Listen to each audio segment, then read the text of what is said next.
사랑을 축복합니다. 세상에서 가장 축복받은 주인공은 누굴까요? 그렇죠. 저와 여러분이 가장 축복받은 주인공입니다. 믿습니까? 네, 오늘도 우리 윤구 집사님도 오셔서 더 축복된 시간이 된 줄로 믿습니다. 네. 자, 오늘 말씀 제목 두 번만 읽어볼게요. 시작. 이제 가라. 왜 이제 가라고 그랬을까? 네. 그래서 오늘 본문에 보면은 특별히 이스라엘 백성들을 향하여서 하나님께서 이렇게 구원하시기로 작정하시고 이제 모세를 세워서 모세에게 너가 이스라엘 백성들을 구원하라라고 이렇게 몇 차례 이렇게 말씀을 하셨습니다. 그래서 이스라엘 백성들을 출애굽을 시키는데 이렇게 모세 자신을 이렇게 대리자로 임명하시고 또 그를 이렇게 계속적으로 보내는데 모세는 자꾸 자기는 아니라고 그래요. 나는 아닙니다. 그래서 내가 누구이기에 갈 수 있겠습니까? 나는 아닙니다. 자꾸 발뺌을 하는 거죠. 발뺌을 해요. 그래서 계속적으로 발뺌을 하는데 오늘 본문에서도 마찬가지입니다. 이제 우리 1절 같이 읽어볼까요? 모세가 대답하여 이르되 그러나 그들이 나를 믿지 아니하며 내 말을 듣지 아니하고 이르기를 여호와께서 내게 나타나지 아니하셨다 하리다.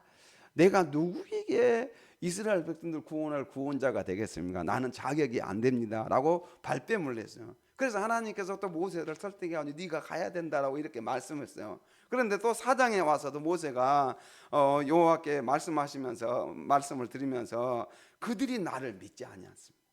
그들이 나를 믿지 않습니다. 40년 전에 지금 모세가 어땠죠? 구원자 행사하면서 갔는데 이스라엘 백성들 믿었어요, 안 믿었어요? 안 믿었어요. 네가 뭔데 우리를 구원해? 라고 하면서 핀잔을 들고 오히려 쫓아를 내버렸지 않습니까? 그래서 모세가 40년 전에 겪었던 그 경험들이 아직도 그의 뇌리에는 남아 있어요. 남아 있어 가지고 내가 그들이 나를 믿지 아니하면 내 말을 듣지 아니하고 이르기를 여호와께서 너에게 나타나지 아니했다. 너에게 나타난 증거가 있느냐? 라고 이렇게 물어본다면 내가 뭐라고 이야기하겠습니까? 내가 어떻게 이스라엘 백성들을 구원할 구원자가 되겠습니까? 저는 아닙니다. 라고 이렇게 계속적으로 이야기하는 것이죠. 그래서 아마 이 모세가 40년 전에 그 거절과 또 애굽 왕이 자기를 죽이려고 했던 그러한 그 상처들이 아직도 지금 남아 있어요. 아직도 남아 있어요. 40년이 지났는데도 그게 치유가 됐어요, 안 됐어요? 치유가 되지 않았어요. 그래서 우리 성도님들이 다음 주 치유 수양에 참석하시면은 40년 동안 치유되지 않았던 그 상처들, 응어리들을 치유가 될 줄로 믿습니다. 그래서 이번 치유 수양회가 여러분들의 심령에 그 견고한 진 마음의 상처들, 쓴뿌리를 뽑아내는 그 수양회가 이번에 치유 수양회예요. 그래서 오랫동안 내 안에 있는 이 쓴뿌리들을 뽑아내야 됩니다. 사실 이 모세도 그 쓴뿌리가 자리를 잡고 있어요. 오랫동안 이게 자리를 잡고 있으니까 모세가 하나님께서 계속 가라고 해요. 누가 가라고 했어요? 하나님께서 가라고 했잖아요. 여러분 천지를 창조하신 그 하나님 아버지께서 떨기나무 가운데서 불 가운데 이렇게 나타나셔가지고 하나님께서 직접 음성을 들려주시면서 이야기했을 때 여러분 같으면 어떻게 하시겠어요? 두말할 것도 없죠. 하나님이 나에게 말씀하시는데 우리는 당연히 그냥 네 알겠습니다 그냥 갈 거 아니겠습니까? 근데 모세는요 그렇게 나타나셔가지고 계속적으로 모세를 설득하시면서 말씀함에도 불구하고 모세는요 꼼짝하지 않아요. 또 오늘 본문에서는 그들이 나를 믿지 않습니다. 내가 왜 갑니까? 라고 그렇게 이야기하고 있는 것을 볼 수가 있습니다. 그래서 또 여호와께서 말씀하시죠. 같이 여호와께서 그에게 이르시되 내 손에 있는 것이 무엇이냐? 그가 이르되 지팡이니라. 이 지팡이는 무슨 지팡이일까요?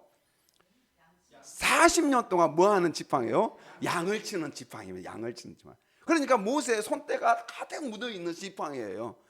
모세가 아마 이 지팡이 그것을 물론 40년 동안 썼다고도 생각할 수 없지만 중간에 바뀌기도 했겠지만은 어쨌든 간에 모세가 평생 그가 사용한 그 지팡이입니다.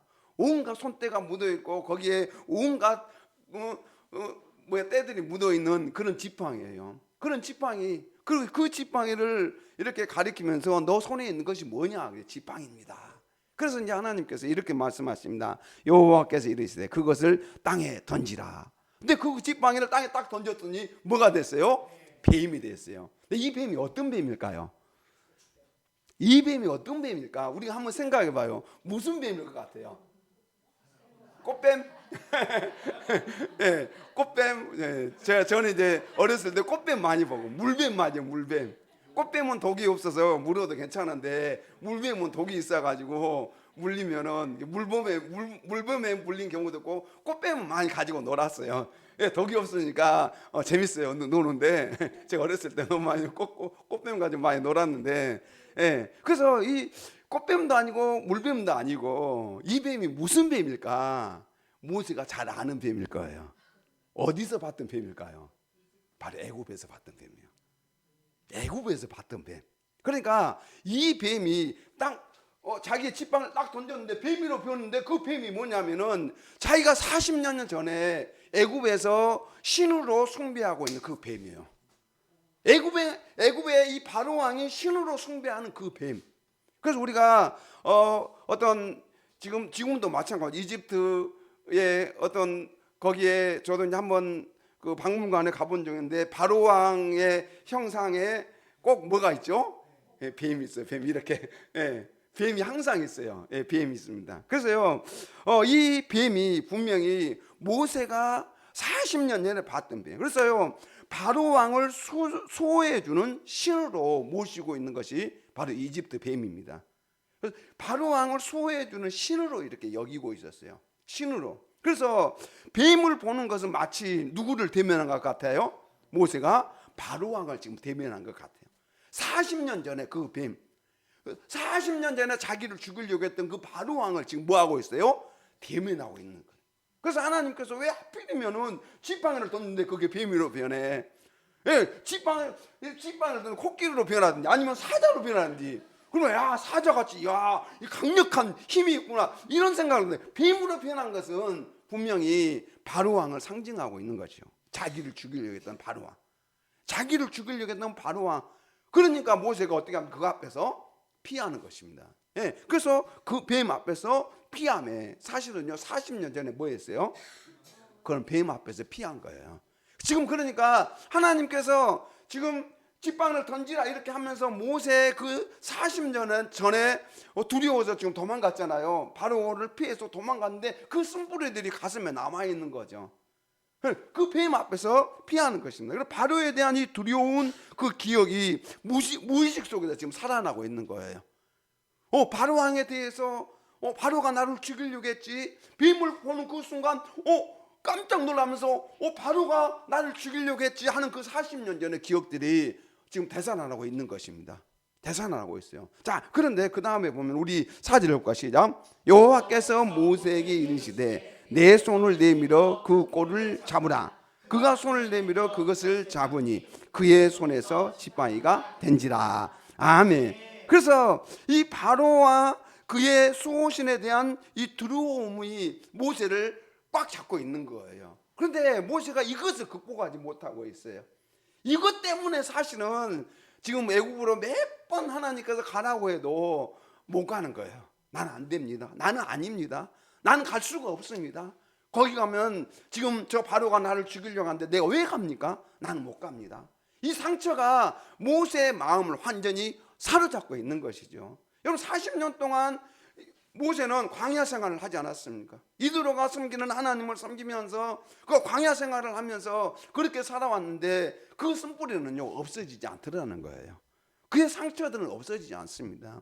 여러분 우리가 신앙 성장하려면은 우리의 상처가 치유가 돼야 됩니다. 치유가 되지 않으면은요 신앙이 성장이 안 돼요. 왜냐하면은 그 상처가 하나님의 말씀을 받는데 장애 요소가 됩니다. 장애 요소에서 우리가 예수님께서 네 가지 밭 비유를 말씀하셨잖아요. 그 세 번째 밭이 무슨 밭이죠? 예, 가시밭. 예, 가시밭. 예, 돌밭, 자갈밭, 가시밭. 이 가시밭이 가시밭.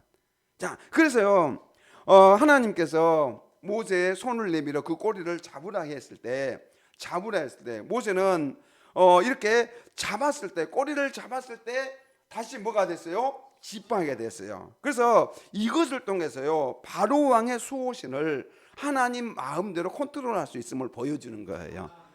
하나님께서 바로 왕의 수호신 이 뱀조차도 모세가 손을 딱 내밀었는데 그 뱀이 뭘로 변했어요? 다시 지팡이로 된 거예요.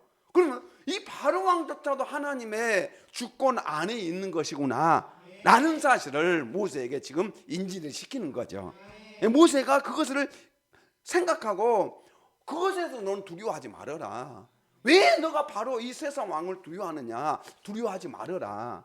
지금 하나님께서 그런 메시지를 모세에게 지금 말씀하시는 거죠.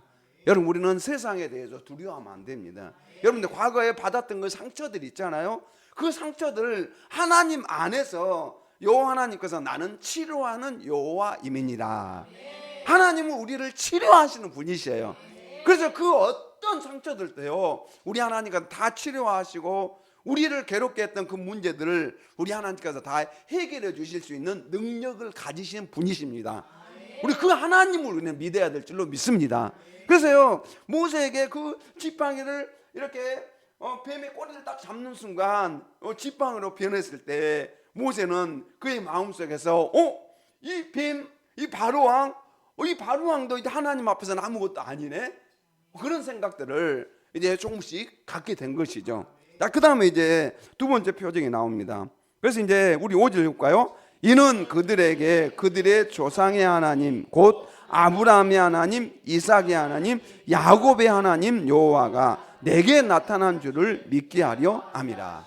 그래서 아브라함의 하나님, 이삭의 하나님, 야곱의 하나님 여호와께서 너에게 나타난 줄을 그들로 하여금 믿게 하겠다. 믿게 하겠다라고 이렇게 약속을 하십니다. 그런 다음에 이제 두 번째 표적을 보여주는데, 여호와께서 또 그에게 이르시되 내 손을 품에 넣으라 하시매 그가 손을 이렇게 품에 딱 집어넣었어요. 근데 어떻게 됐어요? 넣으라 하시면 넣었어요. 그래서 넣었다가 딱 냈는데 뭐가 붙었어요? 나병. 옛날 말로는 문둥병이라고 그러잖아요. 문둥병. 제가 이제 어렸을 때 뭐 그런 이야기 많이 했어요. 실제 저는 나병 환자를 제대로 본 기억은 없는 것 같은데 동네 우리 동네 우리 이제 우리 아이들이 막 몰려다니면서 문둥병이다 이러면 다 도망갔어요. 무조건 도망갔어요. 그냥 문둥병 환자다 하면 그냥 무조건 도망갔어요. 왜 도망갔는지 모르는데 그냥 도망갔어요. 그냥 우리로 도망가니까 도망가고, 그게 아마 전염병이 굉장히 심한 병이었고, 그래서 우리 어렸을 때는 그런 환자들이 많이 있었던 것 같아요. 제가 직접 이렇게 그런 환자들 본 기억은 별로 없는 것 같은데, 어쨌든 그런 이야기를 하면은 그냥 무조건 도망가고 그런 어떤 기억들이, 어렸을 때 기억들이 나습니다. 그래서요, 이렇게 나병 환자, 이렇게 나병, 그래서 이 나병은 피부병으로 전염성이 아주 강한 병입니다. 강한 병이요. 그런데 이 나병은 무슨 병이냐면, 성경에 보면은 하나님의 심판을 상징하는 악한 병으로 그렇게 나오고 있습니다. 그러니까 하나님께서 벌을 내리실 때 이스라엘 백성들이 나병에 걸리는 거예요. 나병에 걸리는 그런 경우가 있습니다. 그래서 이 나병에 걸리는 것이죠. 그래서 역대하 26장 20절 오면은 아사랴에 대해서 나오고 있는데 같이 한번 볼까요? 대제사장 아사랴와 모든 제사장이 왕의 보고 성전에서 급히 내쫓아내고 그래서 치심으로.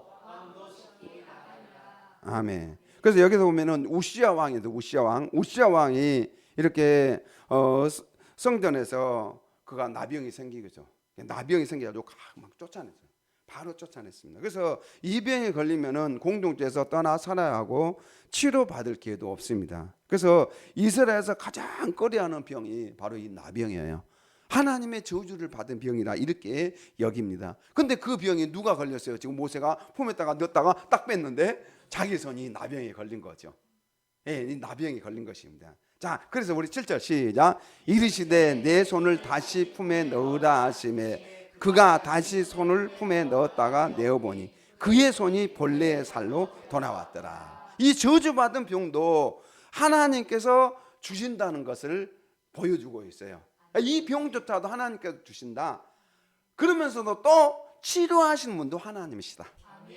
치료하시는 분도 하나님이시다. 그래서요, 하나님께서 질병과 치유를 모두 다 다스릴 수 있는 분임을 분명하게 보여주고 있습니다. 그래서 나중에 보면은 모세의 누이 미리암이 이렇게 모세를 아론과 미리암과 모세를 대적하다가 나병이 걸리잖아요. 그 나병을 하나님께서 또 치료해 주시는 것을 볼 수가 있어요. 그래서요, 하나님께서는 모든 질병을 치료하고 다스릴 수 있는 전능하신 하나님이십니다. 그래서 우리 성도님들이 우리의 질병도 마찬가지예요. 하나님께서 치료하시면은 역사가 일어납니다. 물론 하나님께서 이렇게 자연 계시를 통하여서 우리 병원을 통하여서 또 의사 선생님을 통하여서 치료하시기도 하고, 또 아니면은 기적적인 방법으로 치료하시기도 하고, 하나님은 치료하시는 여호와 하나님이십니다. 자, 그래서요, 거룩한 공동체에서 쫓겨났던 비참한 신분을 다시 회복시켜 주신다는 그런 의미도 여기가 있어요. 그래서 모세가 이 이스라엘 백성들의 거룩한 공동체에서 그가 이스라엘 백성들을 구원자 행세하다가 어떻게 됐어요? 쫓겨났어요. 예, 쫓겨나는 그런 상황들입니다. 그러니까 공동체 안에서 그가 쫓겨났어요. 이 쫓겨난 모세를 다시 회복시켜 줄 수 있는 분이 바로 여호와 하나님이시다.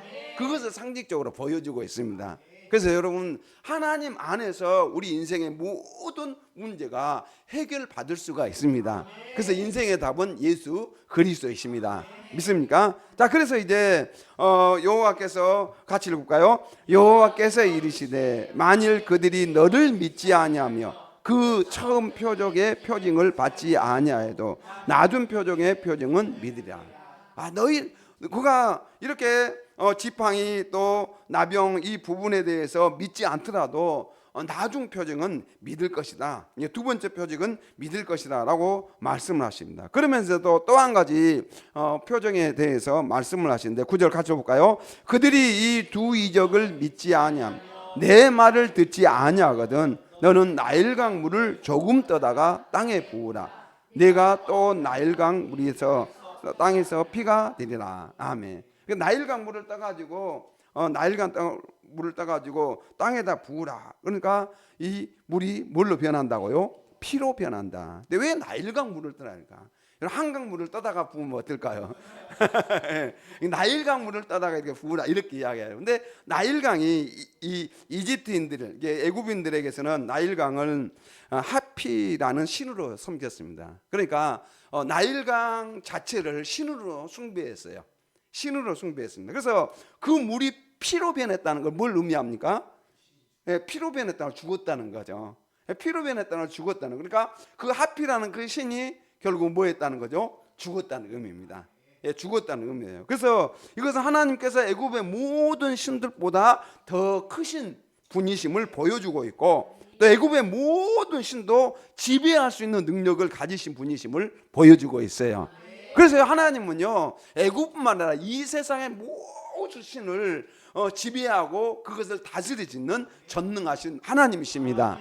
그래서 우리가 하나님을 섬기는 것이죠. 믿습니까? 만왕의 왕이셔요. 그래서 그 하나님이심을 지금 모세에게 보여주고 있는 것이죠. 그래서 이 세 가지 이적들은 초자연적인 것들입니다. 그래서 이것을 통해 이스라엘 백성에게 모세의 권위를 입증하기 위한 것이었고, 동시에 모세 자신에게도요, 하나님의 능력에 대한 확신을 심어주기 위해서 이 이적을 보여주신 것입니다. 여러분, 하나님은 전능하신 분이십니다.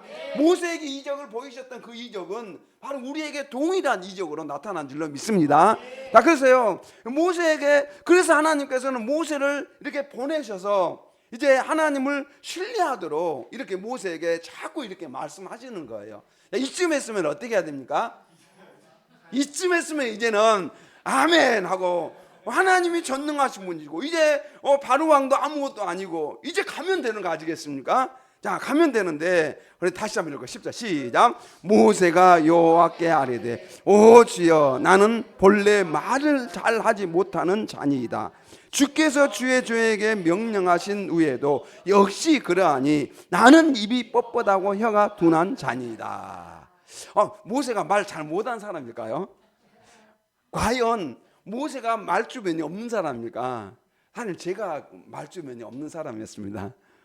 저희가 이제 제 친구가 동네에서 말을 얼마나 잘하는지 몰라요. 제가 나이 또래 똑같은 친구인데 말을 얼마나 잘하는지 몰라요. 이 친구하고 같이 옆에 있으면 저는 주눅 들어가지고 말도 못해요.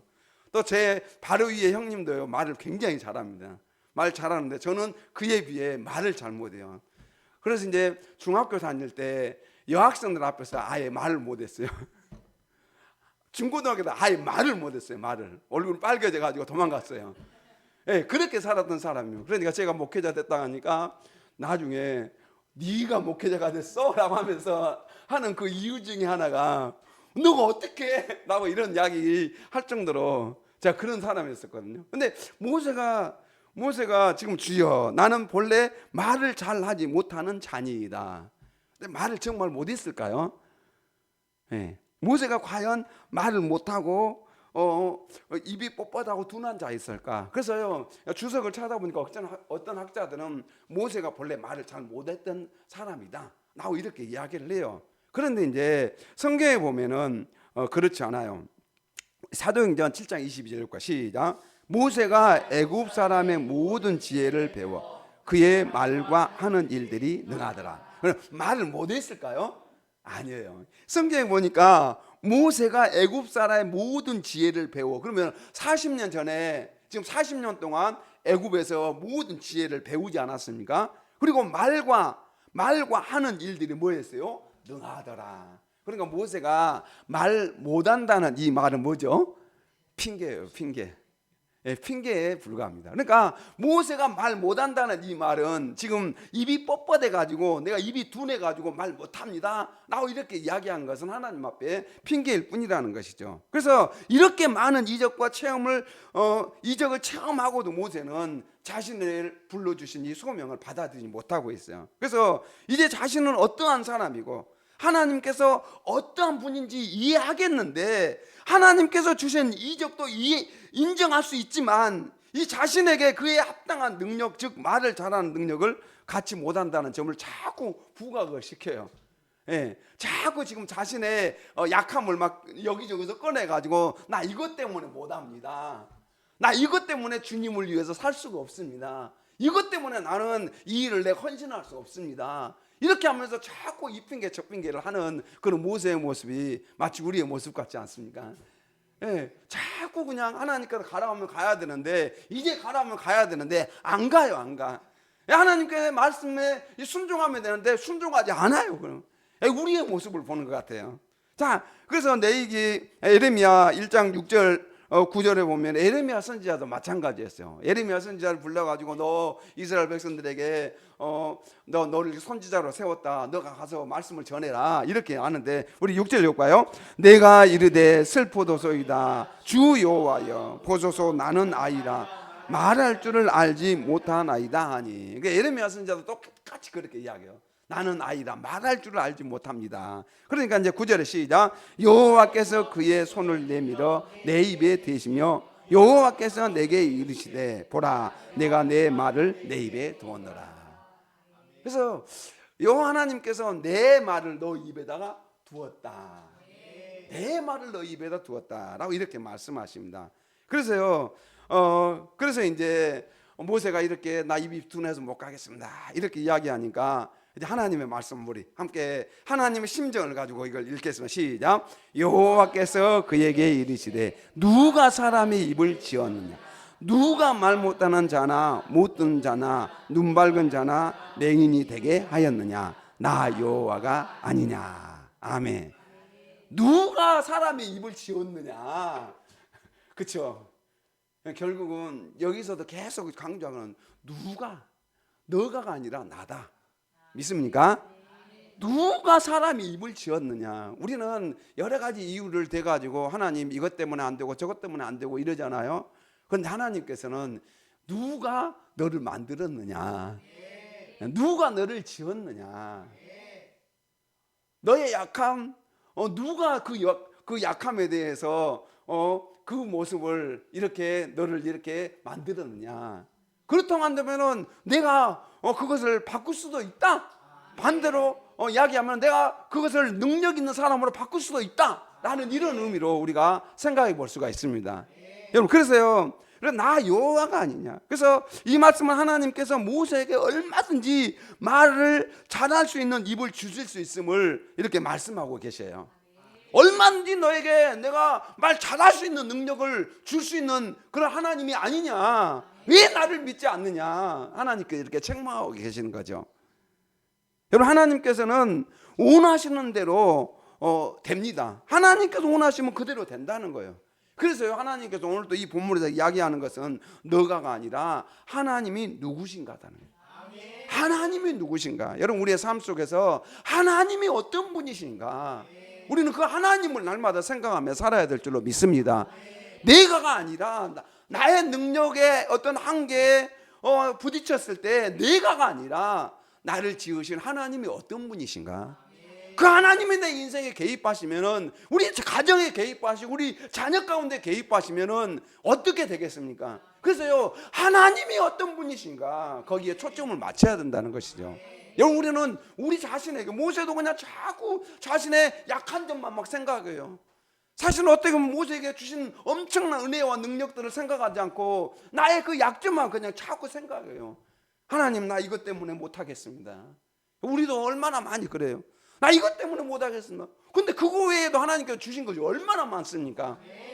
그 엄청난 것들을 생각하지 않고 그냥 우리의 가장 약한 거기에만 우리는 집중해가지고 나 이것 때문에 못합니다. 그래서 우리는 그것만 집중하고 우리는 작게 보여요. 그냥 우리의 약한 면에다만 집중하면 안 됩니다.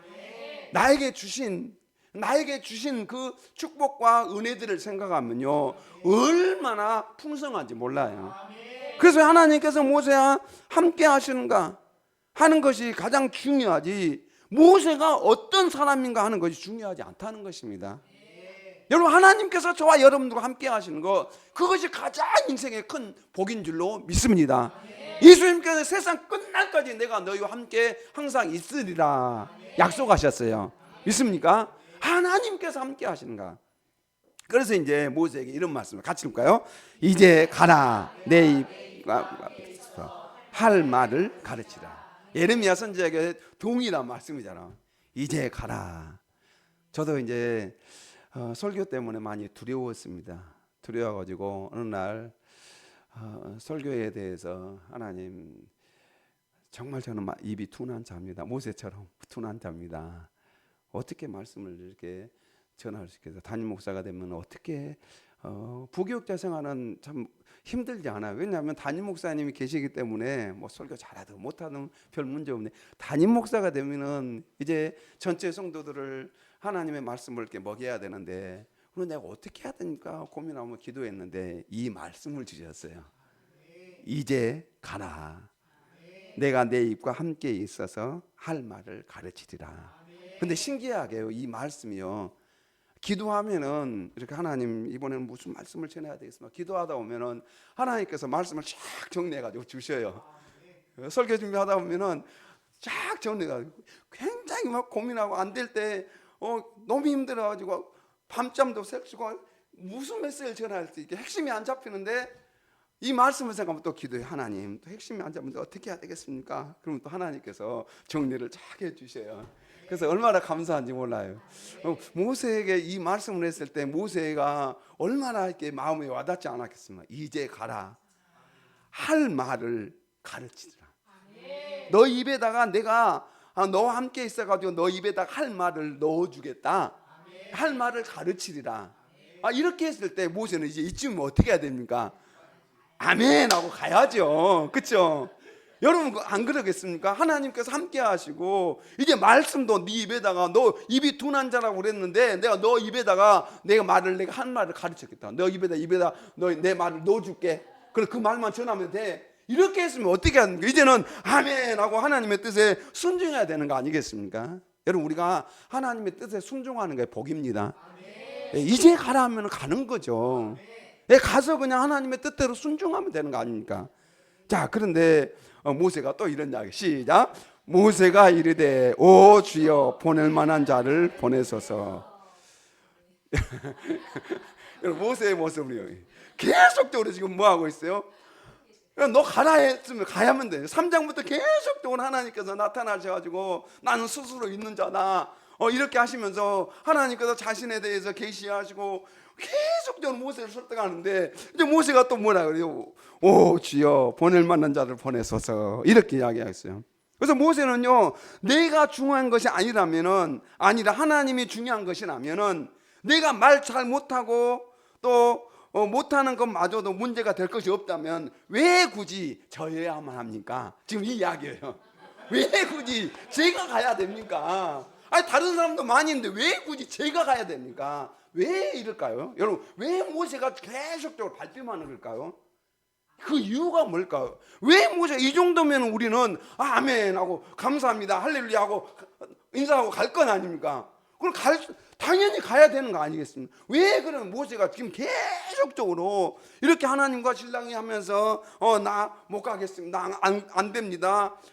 보낼 만한 사람 보내소서 이렇게 이야기할까요? 왜 그럴까? 바로 이렇게 이야기한 이유가 있을 것 같아요. 그래서요 요 하나님께서 결국은 뭐 하십니까? 노하셔요. 하나님께서 노하십니다. 같이 한번 시작. 여호와께서 모세를 향하여 노하여 이르시되 아멘. 여기까지만. 노하여 이르시되 그다음 이제 네 형이 아론이 있지 않냐 이렇게 소개합니다. 노하여 이르시되 하나님께서 노하시기까지 모세가 가지 않으려고 이렇게 발버둥을 치고 있는 모습을 볼 수가 있습니다. 왜 그럴까? 아마 이 모세의 마음속에 내면에 두려움이 있어요. 그 두려움이요. 바로 왕에 대한 두려움, 이스라엘 백성들에 대한 두려움이에요. 그 두려움이 모세의 마음을 40년 동안 사로잡고 있는 것입니다. 그러니까 하나님께서 계속 하라 해도 나 못 가겠습니다. 나 안 됩니다. 나 입도 둔합니다. 보낼 만한 사람 보내십시오. 말 잘하는 사람 얼마나 많이 있습니까? 이렇게 하면서 계속적으로 발뺌하는 그 이유 중에 하나가 뭐냐면 두려움이에요. 두려움. 그래서요 여러분 이 두려움 모세를 주저하게 하는 근본적인 원인은 실패에 대한 두려움입니다. 실패에 대한 두려움. 여러분 우리가 인생에 실패를 경험하게 되면은 다시 그 일에 대해서 도전하지 않게 되잖아요. 또 실패할까 봐서, 또 실수할까 봐서, 그래서 다시 도전하지 않아요. 이 실패에 대한 두려움이 40년 동안 모세를 사로잡고 있었던 것이죠. 여러분 우리가 시간이 지나면 해결돼 이렇게 이야기하잖아요. 그거 문제 시간이 지나면 다 해결돼. 그런데 모세는 몇 년 동안 그를 사로잡고 있었어요? 40년 동안 사로잡았어요. 인생에 한 번 실패를 경험했는데 그 실패가요 40년 동안 모세를요 사로잡고 있었어요. 그러니까 모세가 계속 또 하나님께 나타나셔가지고 난 스스로 있는 자는 이렇게 계속 그걸 설득해도 끝까지 나는 아닙니다라고 이렇게 이야기했던 것은 바로 그 실패에 대한 두려움입니다. 여러분 그 두려움을 극복해야 되는데 그것을 40년 동안 신앙생활 했지만은 이 두려움만큼은 이겨내지 못한 것이죠. 여러분 왜 우리가 도전하지 못하고 주저앉아 있는가? 바로 우리의 이 실패에 대한 그 쓴뿌리, 그 두려움들을 우리는 그 문제를 해결해야 됩니다. 그 문제를 해결해야지 우리가 하나님 앞에서 떳떳하게 하나님의 뜻을 이루며 살아갈 수가 있습니다. 자, 그래서요 빌립보서 4장 13절에 이런 말씀을 같이 읽을까요? 내게 능력 주신 자 안에서 내가 모든 것을 할 수 있느니라. 아멘. 하나님께서 내게 능력 주시면은 나는 모든 거 할 수 있습니다. 우리 함께 고백하겠습니다. 내게 능력 주신 자 안에서 내가 모든 것을 할 수 있느니라. 아멘. 하나님께서 여러분들의 능력 주시면 우리는 모든 거 할 수 있습니다. 할 수 있습니다. 믿습니까? 우리 할 수 있다는 이 믿음을 가지고 살아야 돼요. 하나님이 능력 주시면 되는 것입니다. 왜 내 능력으로 해결하려고 하는가? 하나님께서 내게 능력 주시면 되는 거죠. 그걸 고린도후서에 보면요 사도 바울도 자신의 약함에 대해서 고백합니다. 우리 함께 우리 12장 9절 10절 읽을까요?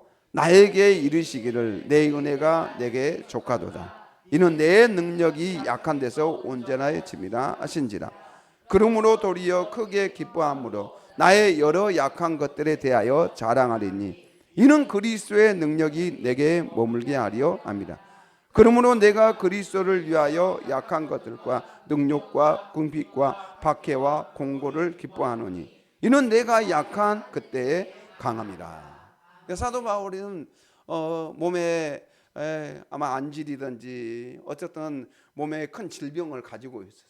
이걸 가지고 있는데 그것 때문에 하나님 내게서 좀 이것 좀 고쳐주십시오라고 하니까 하나님께서 안 고쳐주셔요. 그것이 내 은혜다라고 이렇게 말씀하시면 안 고쳐주셔요. 안 고쳐주시니까 그러면서 사도 바울은 하나님께서 나에게 이르기를 내 은혜가 내게 족하도다. 안 고쳐주시면서 그걸 뭐라고요?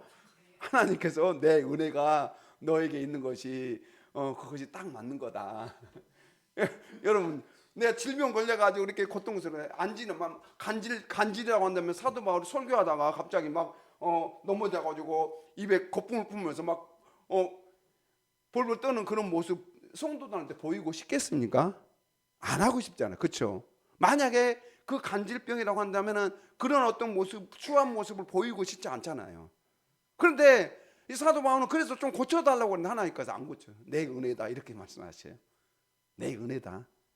여러분 때로는요 우리에게 질고가 있는 것이 하나님의 은혜일 수도 있습니다.